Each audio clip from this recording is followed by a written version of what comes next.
నమస్తే, welcome to Mahi media. కర్నూలులో high court bench ఏర్పాటుకు కూటమి ప్రభుత్వం సిద్ధమైంది. అందులో భాగంగా తొలుత మంత్రిమండలి తీర్మానం చేసింది. ఆ తర్వాత శాసనసభలో తీర్మానం చేశారు. కర్నూలులో బెంచ్ ఏర్పాటుపై అభిప్రాయాలు తెలపాలంటూ కాంపిటెంట్ అథారిటీ హైకోర్టు జడ్జీల ఫుల్ కోర్టు ముందు ఈ వ్యవహారాన్ని ఉంచాలని కోరుతూ రాష్ట్ర న్యాయశాఖ అప్పటి కార్యదర్శి గత ఏడాది అక్టోబర్ 28న హైకోర్టు రిజిస్ట్రార్ జనరల్ కు లేఖ రాశారు. ఇప్పుడు ఈ విషయంలో మరో అడుగు ముందుకు పడింది. కర్నూలు కలెక్టర్ రంజిత్ బాషాకు హైకోర్టు రిజిస్ట్రార్ శ్రీనివాస్ శివరాం ఈ నెల 29న ఓ లేఖ రాశారు.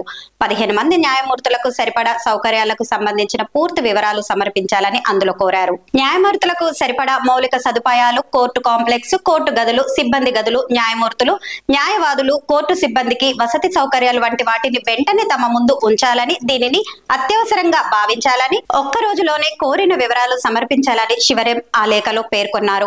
లేఖ అందుకున్న కలెక్టర్ ఇదే విషయమై రోడ్లు, భవనాల శాఖ superintendent engineer, municipal corporation commissioner, ఆర్డీఓలకు లేఖ రాశారు. ఒక్క రోజులోనే కోరిన వివరాలు సమర్పించాలని శివరాం ఆ లేఖలో పేర్కొన్నారు. లేఖ అందుకున్న కలెక్టర్ ఇదే విషయమై రోడ్లు, భవనాల శాఖ superintendent engineer, municipal corporation commissioner, ఆర్డీఓలకు లేఖ రాశారు. శ్రీనివాస శివరాం పేర్కొన్న సదుపాయాలతో ఏమైనా ప్రభుత్వ లేదా ప్రైవేటు భవనాలు ఉన్నాయా అన్న విషయాన్ని పరిశీలించి నివేదిక ఇవ్వాలని కోరారు.